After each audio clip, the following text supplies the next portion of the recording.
दूसरों पर काबू पाना ताकत है, पर खुद पर काबू पाना असली ताकत है।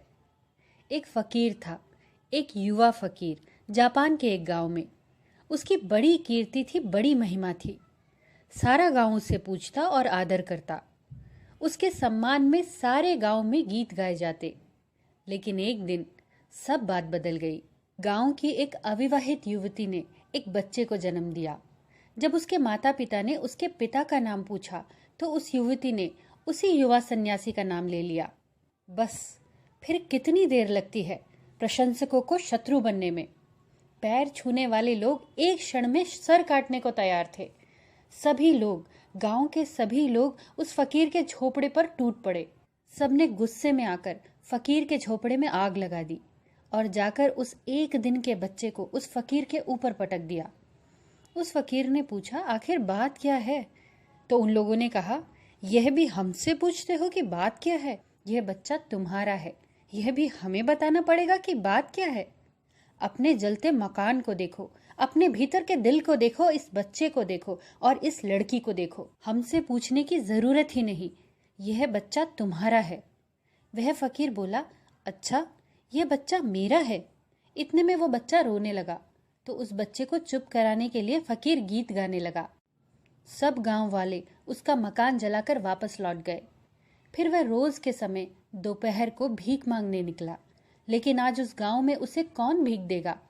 आज जिस द्वार पर भी वह खड़ा हुआ वह द्वार बंद हो गया।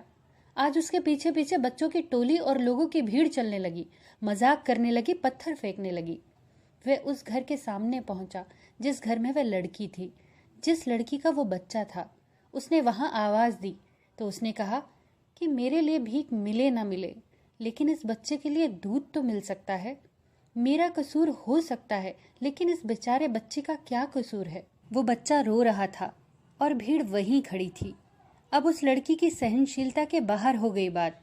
वह अपने पिता के पैरों पर गिर पड़ी और रोने लगी और उसने कहा कि मुझे माफ कर दो, मैंने साधु का नाम झूठे ही ले लिया था। बच्चे के असली पिता को बचाने के लिए मैंने साधु का नाम लिया था। साधु से मेरा कोई भी परिचय नहीं है। यह सुनकर लड़की का पिता तो घबरा गया। यह तो बहुत बड़ी दुर्घटना हो गई। वह नीचे भागा और फकीर के पैरों में गिर पड़ा और उससे बच्चा मांगने लगा। इस पर उस फकीर ने पूछा, आखिर अब क्या बात हो गई? तो लड़की के पिता ने कहा, हमें माफ करें, हमसे बहुत बड़ी भूल हो गई है, यह बच्चा आपका नहीं है। इस पर उस फकीर ने कहा, हाँ, मैं जानता हूँ ये बच्चा मेरा नहीं है। तो उस पर लड़की के पिता और गांव वालों ने कहा, तुम पागल हो गए हो क्या? तुमने सुबह ही क्यों नहीं इनकार किया? इस पर उस फकीर ने कहा, इससे क्या फर्क पड़ता था? बच्चा किसी न किसी का तो होगा ही, और तुम एक झोपड़ा पहले ही जला चुके थे, अब तुम दूसरा जलाते।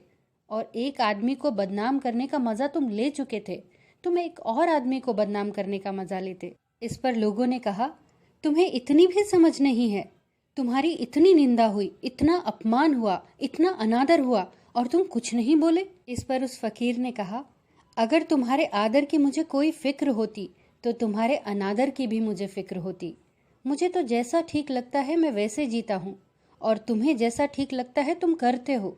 इस पर लोगों ने कहा, भले आदमी, इतना तो सोचता, कम से कम तू भला आदमी है और बुरा हो जाएगा। तो उसने हंसते हुए कहा, न मैं बुरा हूं न मैं भला हूं, अब तो मैं वही हूं जो मैं हूं। अब मैंने ये भले बुरे की फिक्र छोड़ दी है। अब मैंने ये फिक्र छोड़ दी कि मैं अच्छा हो जाऊं, क्योंकि मैंने अच्छा होने की जितनी कोशिश की, मैंने पाया कि मैं बुरा होता चला गया। मैंने बुराई से बचने की जितनी कोशिश की, मैंने पाया कि भलाई से मैं उतना ही दूर होता चला गया। मैंने अब यह ख्याल छोड़ ही दिया। अब मैं बिल्कुल तटस्थ हो चुका हूँ, और जिस दिन मैं तटस्थ हो गया उस दिन मैंने पाया कि न बुराई मेरे भीतर रह गई है न भलाई मेरे भीतर रह गई है, और एक नई चीज़ का जन्म हुआ है जो सभी भलाइयों से ज़्यादा भली है और जिसके पास बुराई की छाया भी नहीं है।